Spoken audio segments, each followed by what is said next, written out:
Yan po ang masarap na lechon mga ka-idol. Makinis at walang punit. Yan, sa wakas na perfect na rin po natin yung pagluluto ng lechon. Viva Señor San Vicente Ferrer. Yan, Happy Fiesta Barangay Kadaruhan.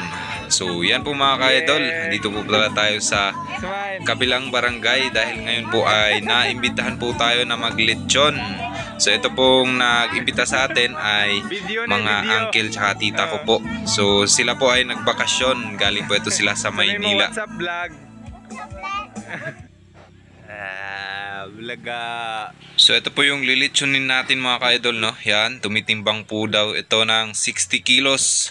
Mary, say hi! Hi! Aramang magsusmuni-muni ako muna eh. Ngomara pa pag-abot ko nga. Day, tuon mo ko na yung sumarisante ko ha? Huwag ka tingog. Ano yan? Hey, behavior ba ko na yung Bernadette?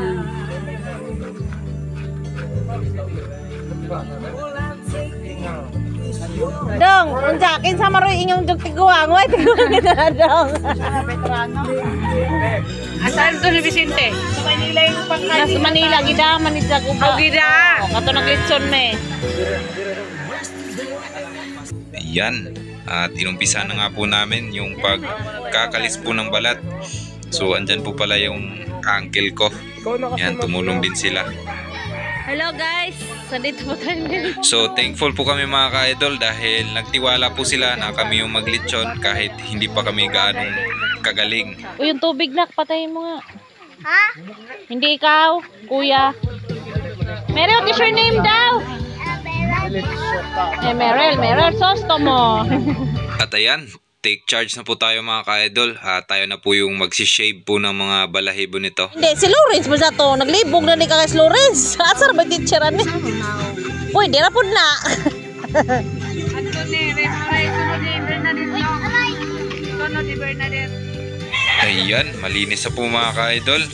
So, yun po mga ka-idol, ay tapos na po nating tanggalan po ng bituka yon. So, hindi na po natin ipinakita. So, ang gagawin na lang po doon ay tutuhugin na lang po ng bakal yon and then tatahiin. So, yun pong lechon na yun mga ka-idol ay bukas pa po yun isasalang. Kaya chibog muna bago umuwi. So, ito pala yung nag-invite sa atin mga ka-idol. Yan yung naka-stripe po. Yan po si Uncle Vicente. So, pares po ng pangalan niya yung patron dito sa kanilang barangay. So, siya po yung nag-invite sa atin.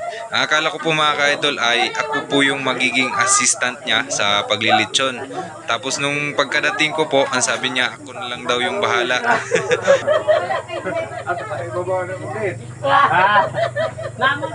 Yan, nakasalang na po yung bituka and then yung ating lechon ay tapos na rin po nating tahiin. So na-secured na po natin yan sa tubo and then bukas lang po tayo nyan magtitimpla sa umaga. Ayan, good morning mga ka-idol. So ngayon po ay magtitimpla na po tayo ng ating lechon dahil target po itong maluto ng tanghali. So yan, lagyan po natin ng asin. So ang lalagay kong asin dyan ay 1 kilo po para nuot na nuot yung alat. So okay lang po yan na maraming asin dahil mamaya po ay susubukan natin na magpatagas gaya nung napapanood natin kay Idol Basti Boy Vlogs tsaka kay Ka Farmer. So yan, marami po yung asin, 1 kilo. So kapag kinabukasan na po lulutuin yung lechon mga ka-idol, mas maganda po na itali agad sa tubo and then i-secure yung kanyang paa. Dahil po pag hindi po natin ginawa yon ay mahihirapan po tayo sa pag-i-stretch po ng paa kinabukasan dahil titigas po yan. So mahirap po siyang i-stretch. At yan, lagyan po natin ng asukal. So first time ko lang pong gumamit nito dahil ang kadalasan ko pong ginagamit ay Sprite. So mas maganda yun para sa akin na pang tenderize. Ito kasi ay parang ano lang siya para tumamis ng konti. Yan mga ka-idol, naglagay po tayo ng magic sa sarap. Tapos dahon po yan ng laurel. And then atsyal po mga ka-idol, yan, lagay po natin sa mga sulok-sulok. Ito naman po ay pinaghalo po itong bawang tsaka sibuyas. Ganun pa rin, lagay natin sa mga sulok-sulok para nuot yung aroma. And then ito naman po mga ka-idol ay tanglad. Yan, marami pong tanglad. At yan mga ka-idol, dinagdagan po pala natin ng magic sa sarap dahil kaunti lang po yung nilagay natin kanina. Tapos bitchin, 2 pack po ng bitchin. Tapos yung magic sarap ay 4 na pack po. So mas maganda din na meron pong ginisa mix. Yan naman po mga ka-idol ay pamintang buo po yan na dinurog natin.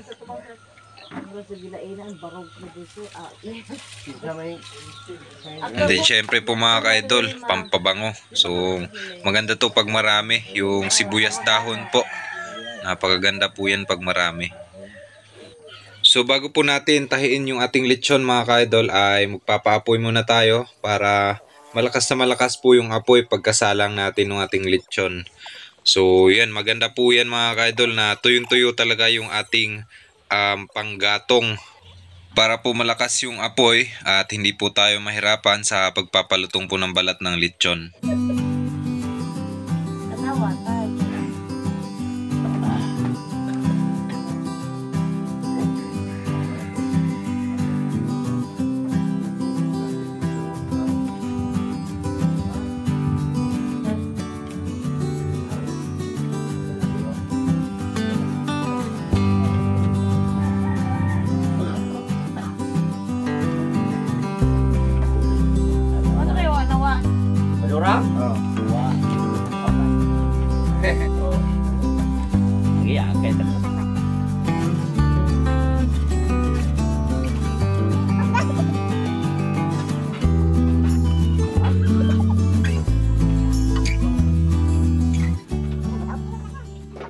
At yan po mga ka-idol, si Uncle po yung pinahigpit ko po dahil hindi po ako sanay sa gantong klase ng pagtatahi. So ito po yung tinatawag nila na zigzag.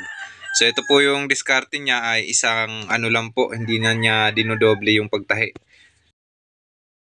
At ito pong diskarte na ito mga ka-idol na bubutasan po yung takip ng coke.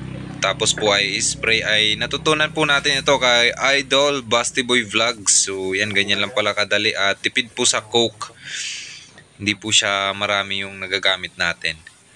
So kailangan po yan mga ka-idol na malagyan lahat dahil pag hindi po nalagyan ay magiging hindi po pantay yung kanyang pagiging pula mamaya pag lumutong na po yan.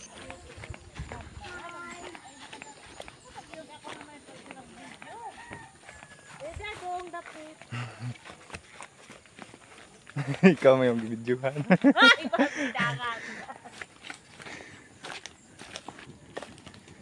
Okay. Sa kaun naman. Dara.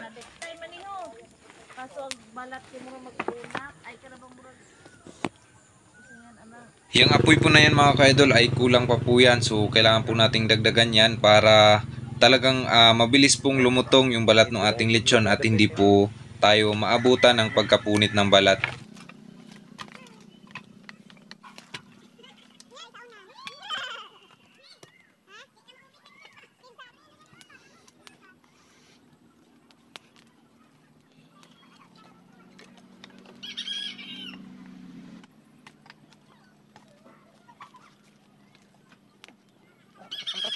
At yan po mga ka-idol, no? Sakto na po yung kahoy na yan. So ang palatandaan ko po na sakto po yung init na nakukuha ng balat ay yan po, kung napapansin nyo po, umuusok-usok po yung balat ng ating nililitsyon. Yan o, ang lakas po ng usok.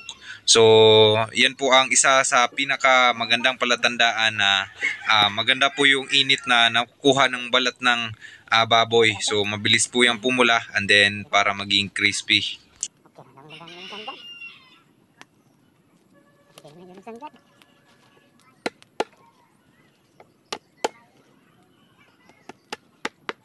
Masyado sugnod na. Masyado sugnod. Hindi yung tama pa ang pay-pay.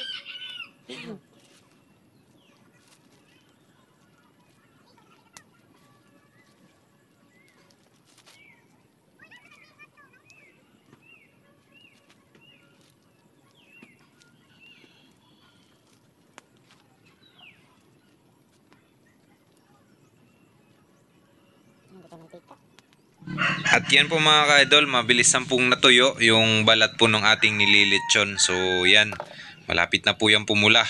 At yung ating kahoy po mga ka-idol ay napakaganda dahil tuyong-tuyo po and then mabilis po siyang umapoy.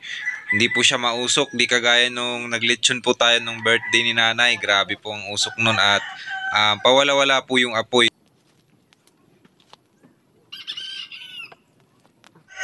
At yan, after 15 minutes po siguro mga ka-idol yan, nangangalahati na po yung pumula na. So punasan po natin yan ng mantika.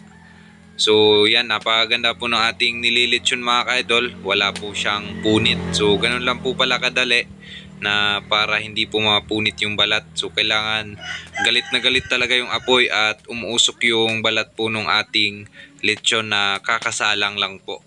So yan, balikan ko po kayo pag pulang-pula na po yan lahat. Wow!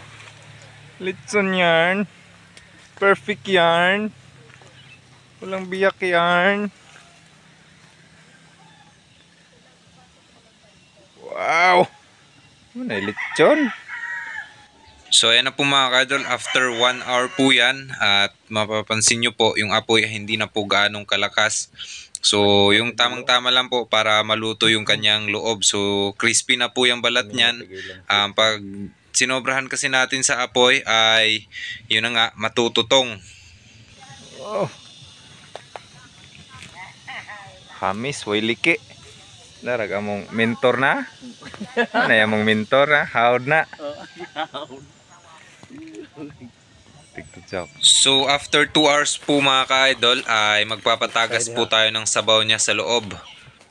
So kaya po tayong papatagas mga ka-idol para po mapanatili natin yung crispiness ng ating lechon. So ayan, kung mapapansin nyo po ay may tumatagas na dun sa may pinagtahian. So ito po ang result niyan mga ka-idol. Yan, yung puting-puti na yan na tinatanggal ng aking kapatid, yan po ay asin. So pag hindi po tayong papatagas, yung portion po ng may asin na yan ay hindi na po yan magiging crispy. So balik kukunat po yan dyan at yun yung disaster po yun. At pinupunasan din po natin mga ka-idol para matanggal yung mga natitirang mga asin-asin para mapanatili po yung pagiging makinis ng ating lechon. So yan, napakakinis po. So ibabalik na natin to sa pagsalang.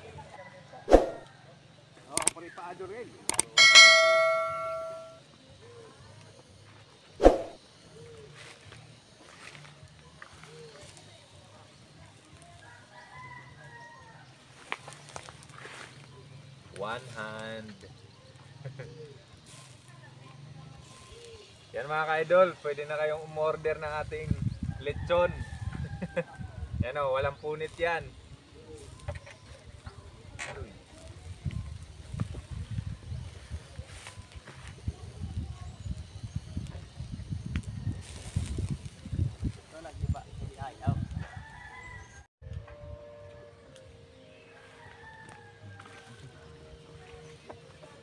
Pulang-pula.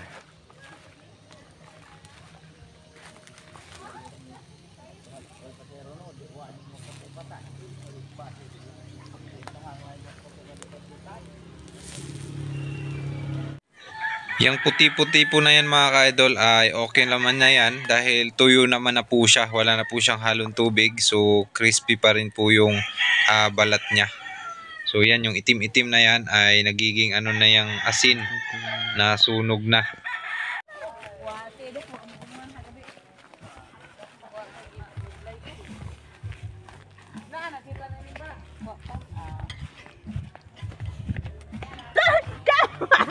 Kuanan siguro dong, trapuhan ko ang Karon. Muhamis pa man eh. Yan na po yung ating lechon mga ka-idol. Natapos na po natin tanggalin yung mga asin-asin. At talaga nga namang napakakinis at napakasarap. Mani hodang ilmu kita tu.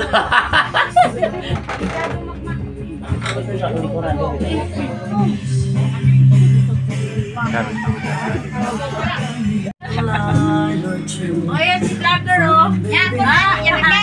Ane. Di duha ako. Sarap pa pala guys. Ayo ba ko kaya bro? Perfect. Ano? Perfect ang lechon ko dong. Crunchy.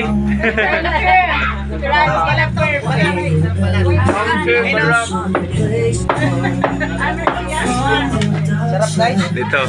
Kagat ka to, sarap ka dito. Sabihin mo crunchy. Sabihin mo kung crunchy. Crunchy guys. Sarap. Yan pa po ako guys, marami. Sige nga, kung maubos mo yan. Yan ko daw. Sige nga, crunchy ba? Picture shot ka? Mary. Mary.